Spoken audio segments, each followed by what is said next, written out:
So thank you so much for having us. We're delighted to be here, and we appreciate all of you that are here with in different time zones.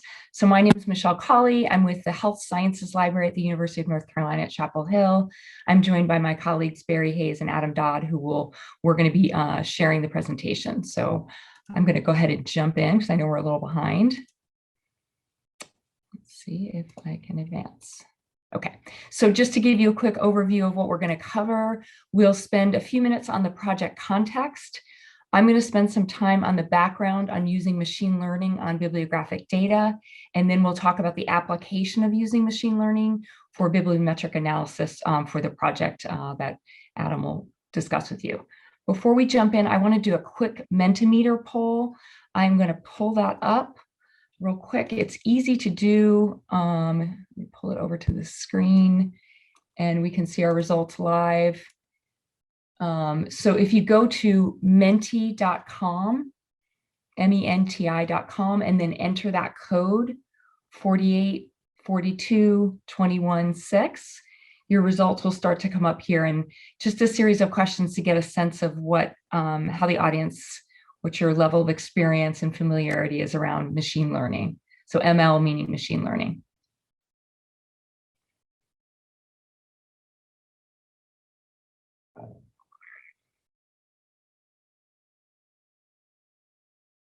And I know we have a lot of attendees. I probably won't wait for everybody, but I'll give it a minute or so here so we can kind of get a sense of where we are.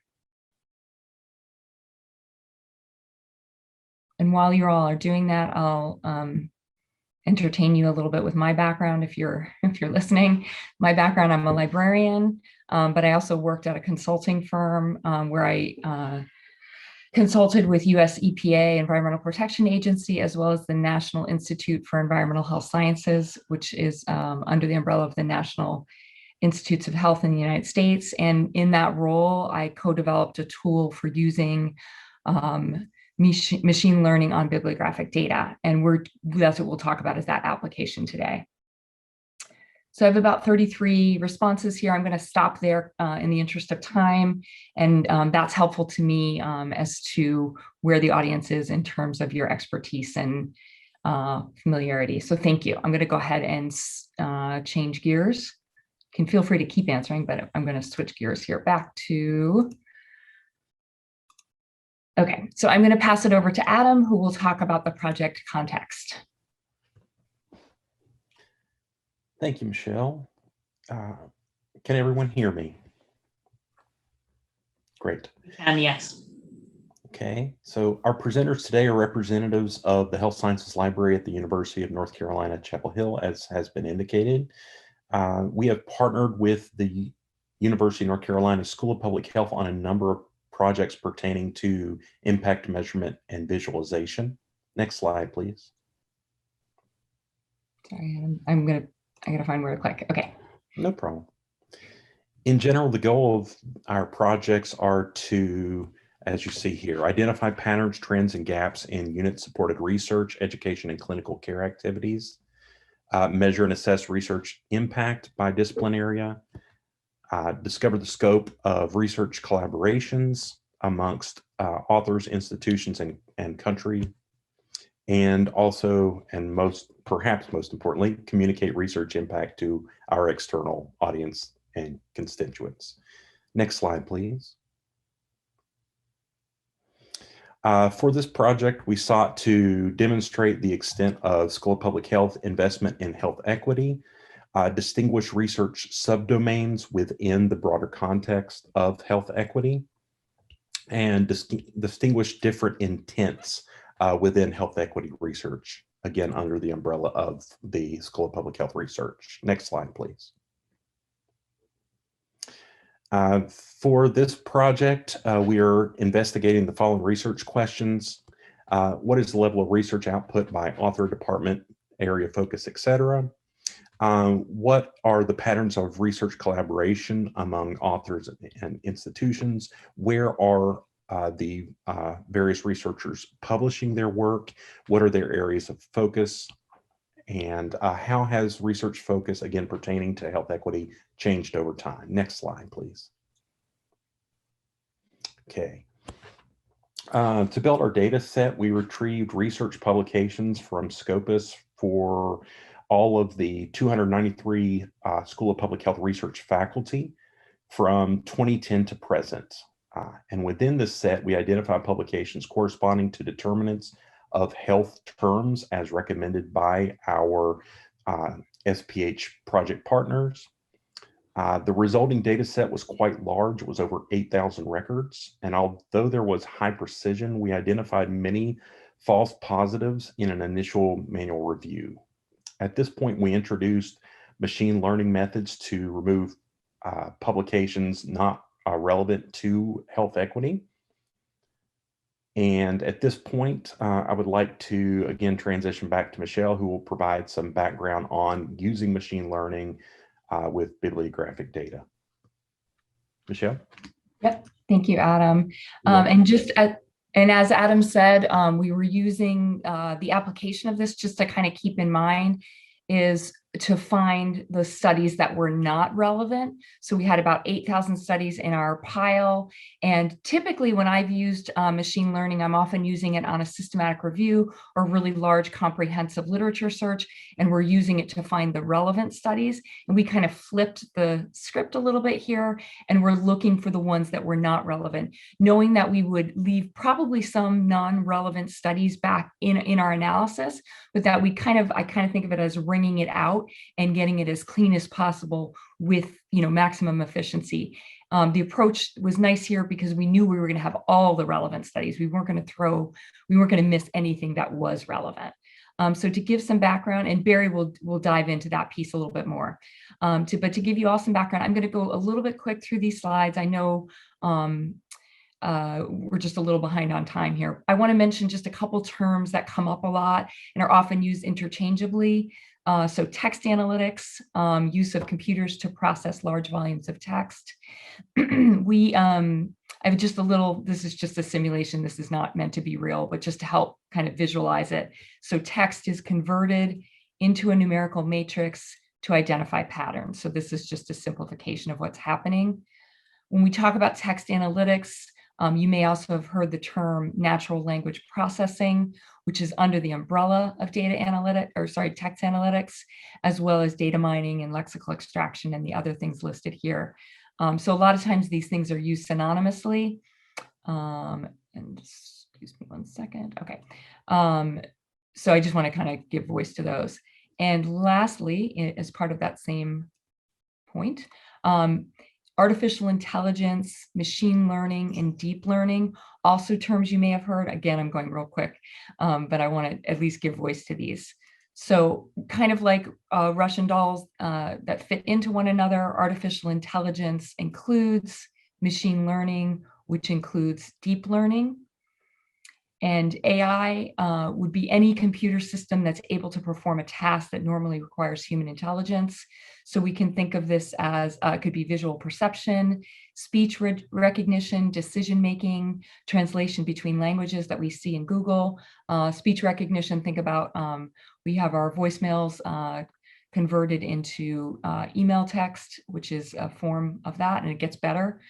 Machine learning is part of course, artificial intelligence, but not necessarily the reverse, so it fits within.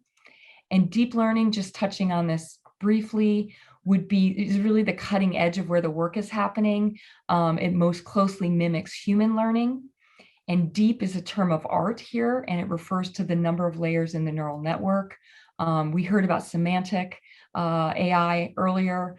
These are higher level. I'm going to really be focusing on some really kind of basic machine learning algorithms, or the ones that we used. We found they're very effective, and they have the benefit of actually being very quick. Some of the newer algorithms, semantics and deep learning, are much slower to run. So the ones that we'll talk about have actually been around for decades, and they're quick, which is a really nice feature for us. Okay. So just to give you a sense of some of the approaches that we use, this is a really nice slide to kind of give you a sense of what the different options are. So on the one side, I mentioned unsupervised in the Mentimeter poll. Unsupervised refers to not providing any training data into the algorithm. So training data would be also called labeled data, meaning a human has looked at it and said, this is relevant, this is not relevant. So clustering algorithms don't require any labeled data or training data. So I'll show you what that looks like. Supervised clustering is a little bit of a term of art that you'll probably only see in publications of mine, but it is a form of semi-supervised machine learning. It does require some training data or some training in the form of seed studies, and I'll show you what that means. And then on the other end of the scale, we have fully supervised methods, what we often refer to just as machine learning.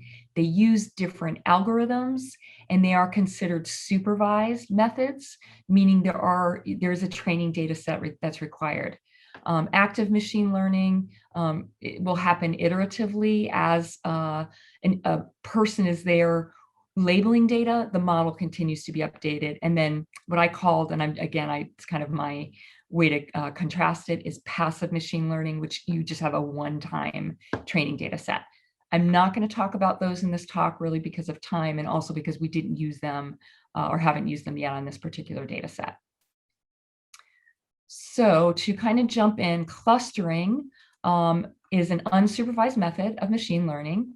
Some of the algorithms that can be used would be k-means, which some of you may be familiar with, non-negative matrix factorization, or NMF, and LDA. K-means dates back to the 1950s.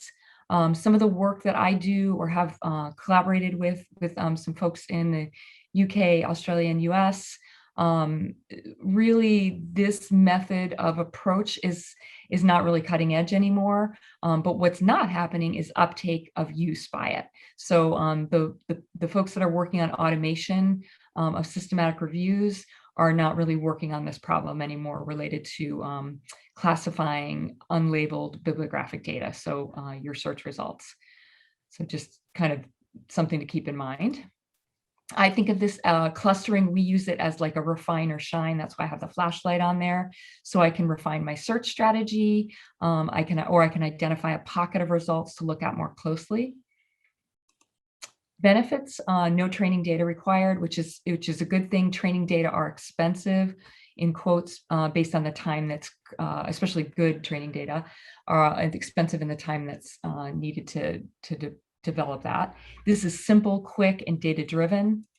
The limitations are it does require a little bit of subject matter knowledge, depending on your data set. That can be quick to sort of come by or might require sort of deep expertise. The other major limitation are there no quantifiable predictions of recall. So I'll show you what the output looks like in a moment, but basically I can't say, oh, I'm going to cluster this, I'm going to look at these 550 studies because they look to be what I'm interested in. I won't get any quantifiable prediction to say, when you look at that cluster, you're going to get 95% of your relevant studies. So visualizing clustering, this is just an animation simulation here. Each one of these dots would represent a different study, and each topic is a different color. So we compile the search results. This is kind of how it works in the back end. They are clustered based on text similarities in the titles and abstracts. And then we would, as the humans, reviewers, pick a cluster that looks to be high priority based on the keyword summary. And I'll show you what that looks like in a moment. And I know I'm going fast here, so I'm going to take a breath and let you all look at this slide for a moment before I go on, because this is actually the basis of the next, where I'm kind of building here. So we'll actually come back to this slide in a similar way. Please don't try to read this, but this is just a quick, I'll pull up a couple here so you're resist the urge to read those words. But this is what the output looks like from the tool that we've developed.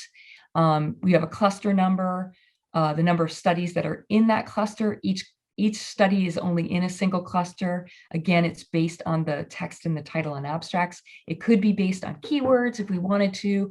It could be based on full text, but that has limitations because we actually have to get the full text, and the time it takes would be significantly higher. So for this particular research question, which is our research question that we'll talk about further, and Adam gave you a preview of, what interventions are being pursued to address health disparities? That was the question our researchers were interested in. We did our search again around UNC authors and health equity terms. The health equity terms led, because they're broad, we knew we had some noise in there and false positives. So we set out to remove as many false positives as possible. So in this case, if we look at these two clusters, and you can add to the chat, just kind of at your leisure, which cluster would you think, based on these keywords, would be least likely to contain studies relevant to our question? So which is the cluster I would want to throw out? Which is the cluster I kind of want to find and say, ugh, I don't want those? And you can just put in 9 or 10 into the chat.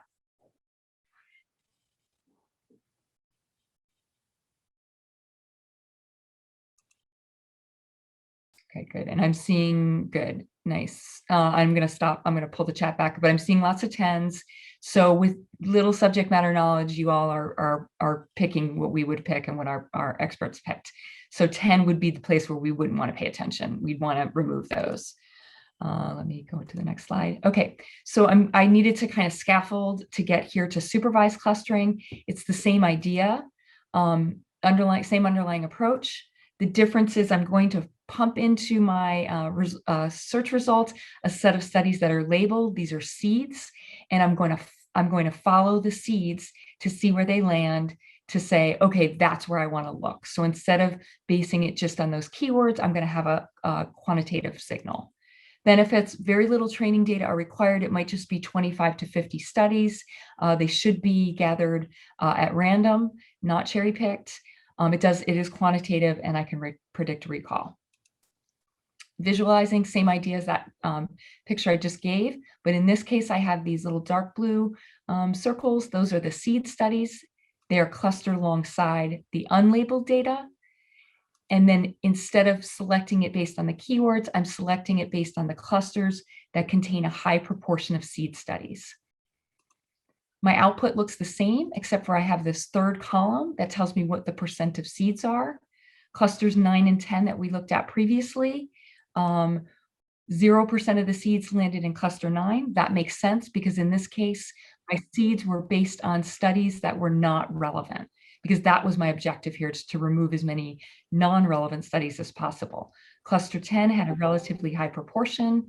And what's nice with the quantitative signal is I'm not relying just on the words, but I have the numbers as well. So I really start to pay more attention to that. So I may also want to look at cluster 1. And I'm just about done, but I'm leading you up to really, again, scaffolding up. We use clustering, which is the underlying basis of supervised clustering.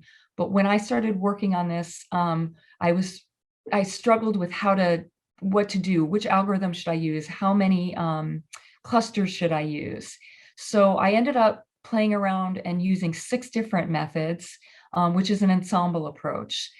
You can think of it as like a voting method. It would be like there's an expert out there, or in this case, a model out there saying, yes, this study's relevant, or no, this study's not relevant. So it gives it sort of a 0 or a 1.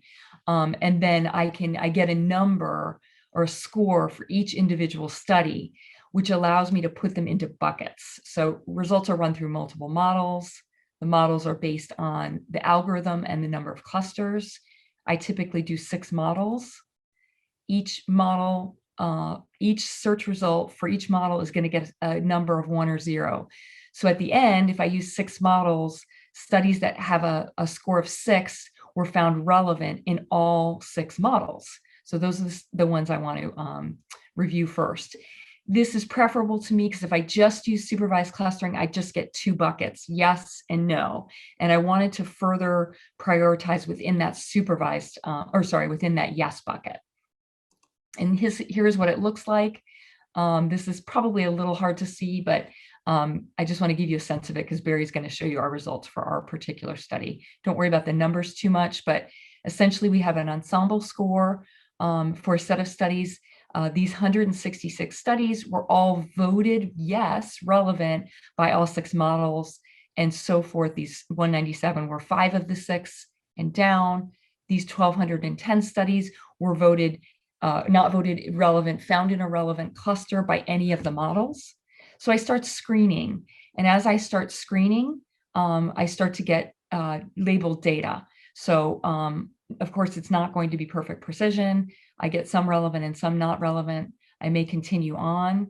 I can continue screening, I can stop screening, or I can modify my approach and just basically carry forward. Typically what we'll do at this point is I probably would modify my approach. I've built up a really strong training data set. I can switch to machine learning, which will actually give me a probability score for each study. I'm going to stop and give the reins to Barrie. And I apologize for going so fast, but happy to take questions now or at the end of our session. Thanks very much, Michelle. I'm going to talk a bit about how we applied some of these machine learning methods that Michelle just went through to our health equity study. Next slide, please, Michelle. Sorry, hold on one second. Okay. So this is a summary of where we left, where our search results stood after we did our initial keyword search. You can see that we had searched these various categories of health determinants terms in combination with the author terms and come up with many studies, many of which were duplicated across the different categories. Again, we were casting a very wide net, and when we deduplicated, we ended up with this 8268. So we started with a large number of citations. Next slide.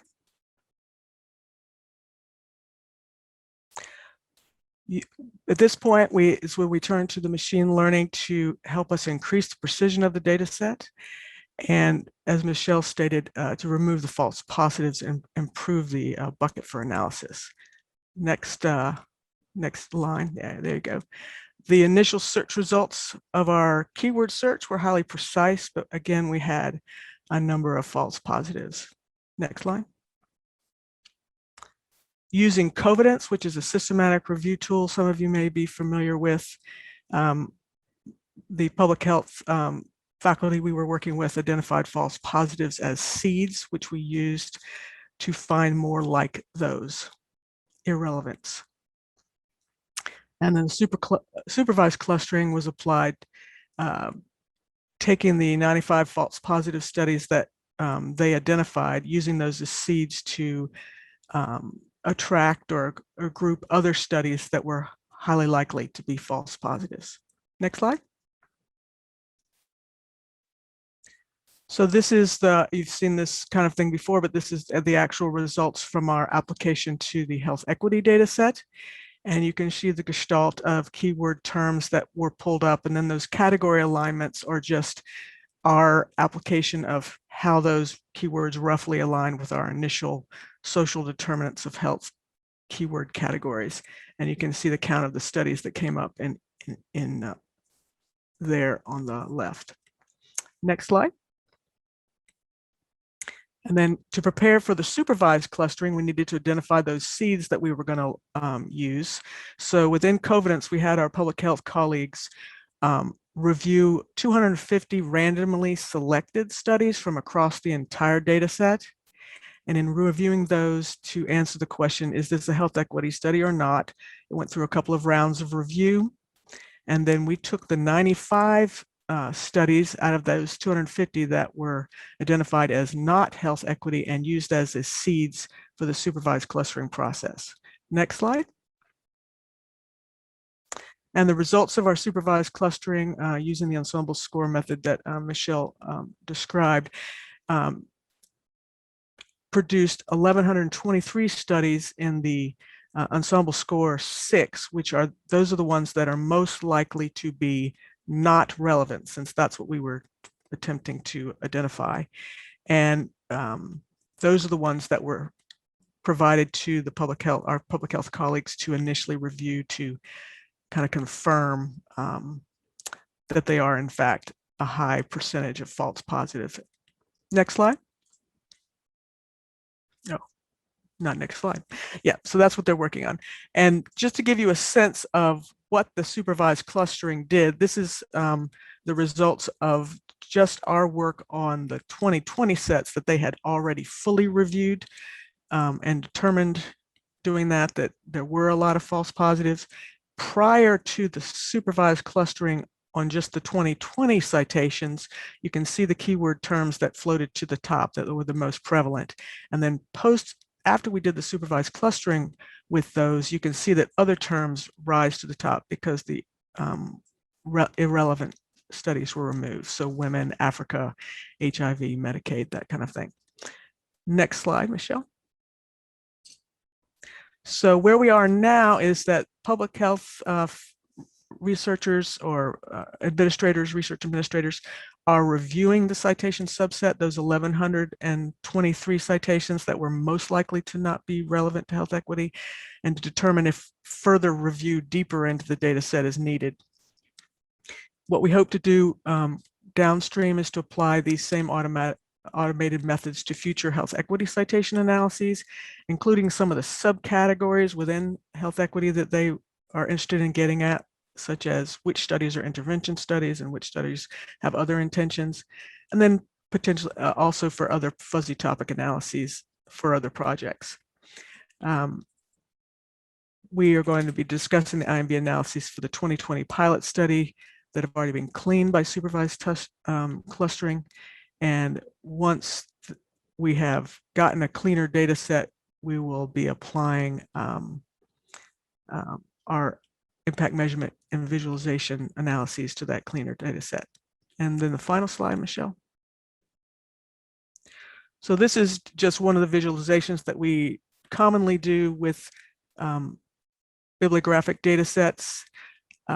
The point here is to show you that we were able to do this with the clean 2020 data that had already been reduced to the best possible relevant studies with the supervised clustering.